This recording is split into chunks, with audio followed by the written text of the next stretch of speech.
Kagulat World. Matapos ang napakagandang grass court run ni Alexandra Ayala, kabilang na ang kanyang title run sa Birmingham at impresibong panalo laban kay Shuai Zhang, marami ang umaasang tuloy-tuloy na ang kanyang momentum sa HSBC Championship sa London. Ngunit ngayong araw, isang pamilyar na kalaban ang muling humarang sa kanyang landas, ang American rising star na si Iva Jovic.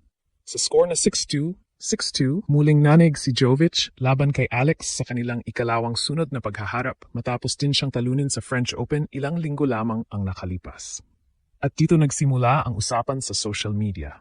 Maraming fans ang nakapansin sa body language ni Alex.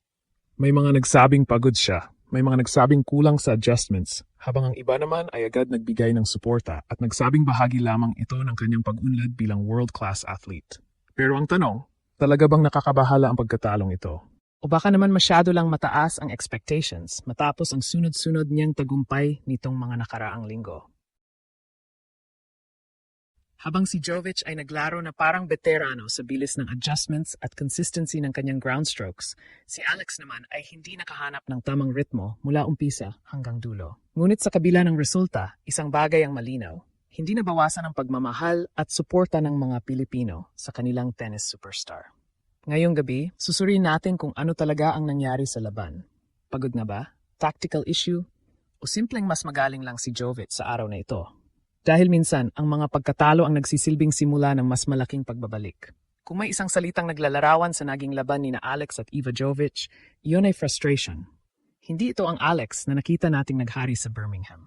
Hindi rin ito ang Alex na nagpasabog ng kumpiyansa matapos talunin ang mga veteranong manlalaro sa kanyang grass court campaign. Mula pa lamang sa unang set, mapapansin na agad ang kakaibang enerhiya sa kanyang laro. Karaniwan nating nakikita si Alex na agresibo sa baseline. Siya ang nagdidikta ng rallies. Siya ang naglalagay ng pressure sa kalaban. Pero laban kay Jovic, nabaliktad ang sitwasyon. Sa bawat mahabang rally, si Jovic ang mas kalmado. Sa bawat critical point, si Jovic ang mas matatag. At sa bawat pagkakataong sinusubukan ni Alex na bumalik sa laban, may sagot agad ang batang Amerikana. Nakakagulat pa rito? Marami ang nagsasabing si Jovic ay hindi pa gaanong aktibo sa grass court season bago ang torneo. Ngunit pagdating sa court, para bang ilang buwan na siyang naglalaro sa damuhan.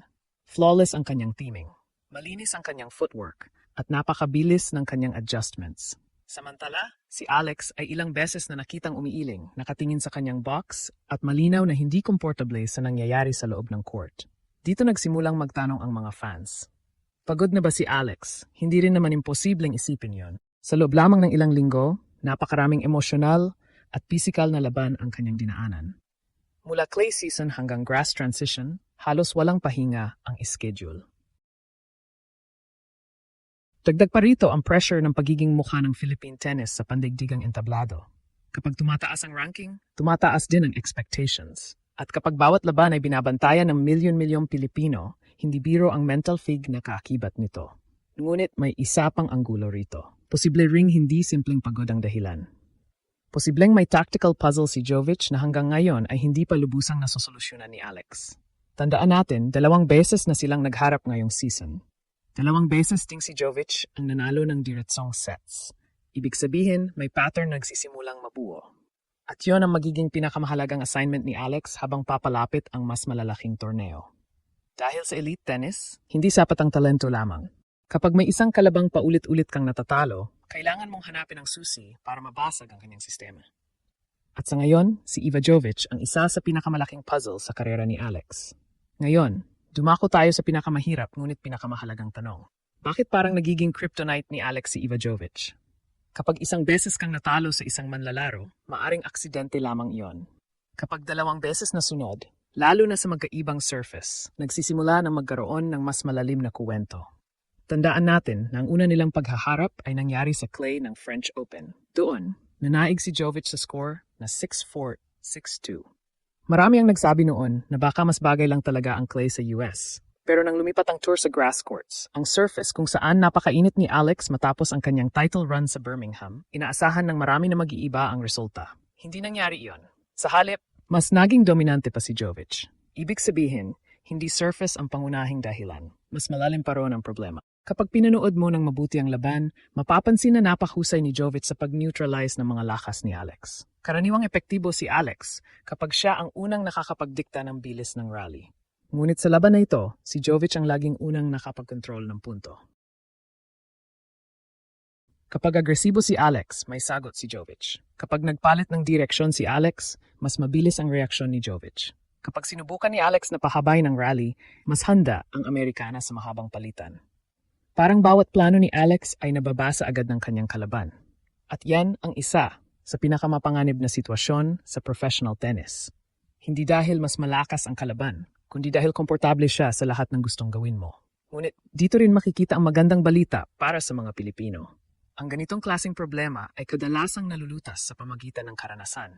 Tingnan natin ang mga alamat ng tennis. Si Rafael Nadal ay maraming beses na nahirapan laban sa ilang partikular na kalaban bago niya natutunang talunin ang mga ito ng regular. Si Novak Djokovic ay dumaan din sa mga panahong may mga manlalarong may psychological advantage laban sa kanya. Maging si Serena Williams ay nakaranas ng mga masasakit na pagkatalo bago naging dominante sa tour.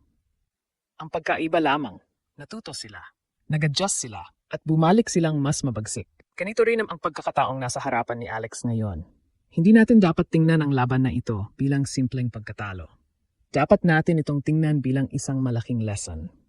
Kung tutuusin, nasa breakthrough season pa lamang si Alex.